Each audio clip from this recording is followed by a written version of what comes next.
Ram Setu project మరోసారి తెర మీదకు వచ్చింది. రామసేతు ప్రాజెక్టుకు సంబంధించి సుప్రీంకోర్టు తాజాగా విచారణ చేపట్టింది. గతంలో కేంద్ర మాజీ మంత్రి సుబ్రహ్మణ్య స్వామి ఈ మేరకు పబ్లిక్ ఇంట్రెస్ట్ పిటిషన్ దాఖలు చేశారు. కాగా స్వామి పిటిషన్పై స్పందన తెలపాల్సిందిగా కోరుతూ కేంద్రానికి సుప్రీంకోర్టు నోటీసులు జారీ చేసింది.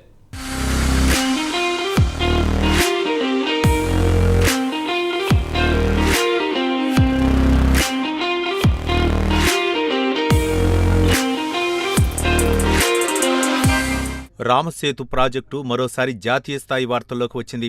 రామసేతు ప్రాజెక్టుకు సంబంధించి సుప్రీంకోర్టు తాజాగా విచారణ చేపట్టింది. రామసేతు ప్రాజెక్టును జాతీయ వారసత్వ స్మారక చిహ్నంగా ప్రకటించాలని కోరుతూ గతంలో కేంద్ర మాజీ మంత్రి సుబ్రహ్మణ్య స్వామి సుప్రీంకోర్టులో ప్రజా ప్రయోజన వ్యాజ్యం దాఖలు చేశారు.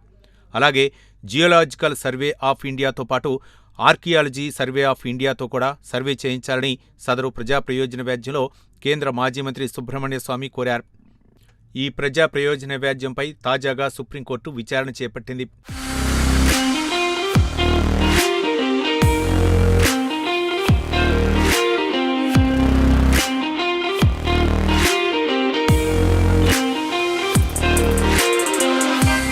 విచారణలో భాగంగా కేంద్ర ప్రభుత్వానికి సుప్రీంకోర్టు నోటీసులు జారీ చేసింది. సుబ్రహ్మణ్య స్వామి దాఖలు చేసిన పబ్లిక్ ఇంట్రెస్ట్ పిటిషన్పై స్పందన తెలియచేయవలసిందిగా కేంద్ర ప్రభుత్వాన్ని సర్వోన్నత న్యాయస్థానం కోరింది. కాగా సుబ్రహ్మణ్య స్వామి తరపున సుప్రీంకోర్టు ఎదుట సీనియర్ న్యాయవాది విభా మఖీజా తమ వాదనలు వినిపించారు.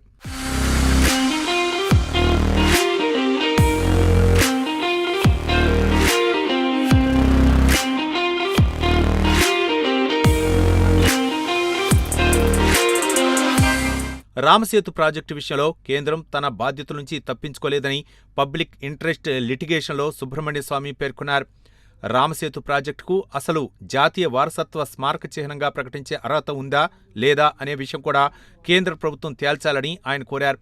రామసేతును ప్రధానంగా కాలుష్యం నుంచి రక్షించుకోవడానికి కేంద్ర ప్రభుత్వం చర్యలు తీసుకోవాల్సిన అవసరం ఉందని సుబ్రహ్మణ్య స్వామి పేర్కొన్నారు. అలాగే రామసేతు ప్రాజెక్టు పవిత్రతను కాపాడాల్సిన బాధ్యత కూడా కేంద్ర ప్రభుత్వంపై ఉందన్నారు ఆయన. రామసేతు ప్రాజెక్టును సాదాసీదా నిర్మాణంగా కేంద్రం చూడకూడదని తమ పిటిషన్లో సుబ్రహ్మణ్య స్వామి పేర్కొన్నారు.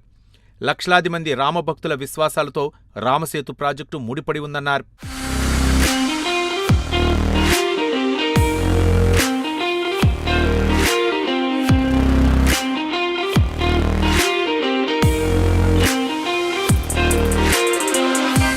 కాగా రామసేతు ప్రాజెక్టు స్మారక చిహ్నమా కాదా అనే విషయం తేల్చకుండా కేంద్ర ప్రభుత్వం సంవత్సరాల తరబడి కాలయాపన చేస్తోందని సుబ్రహ్మణ్య స్వామి మండిపడ్డారు.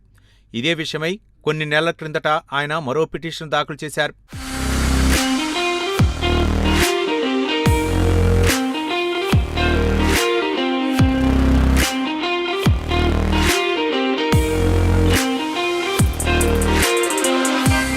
రామసేతు అనేది తమిళనాడులోని రామేశ్వరం ప్రాంతానికి శ్రీలంకకు చెందిన మన్నార్ ద్వీపానికి మధ్య ఉన్న ఒక ఇసుక దిబ్బల శ్రేణి. మౌలికంగా ఇదొక నిర్మాణం. ఈ దిబ్బె ముఖ్యంగా ఇసుక సున్నపరాయలను కలిగి ఉంటుంది. కాగా దీని పొడవు దాదాపు 30 కిలోమీటర్లు. కాగా రామసేతు నిర్మాణంపై అనేక కథలు ప్రచారంలో ఉన్నాయి. వాల్మీకి రాసిన రామాయణం ప్రకారం శ్రీరాముడు వానర సైన్యంతో ఈ వంతెనను నిర్మింపచేశాడు. ఈ వారధిని అనేక రకాల చెట్ల కాండలతోనూ రాళ్లతోనూ నిర్మించారు.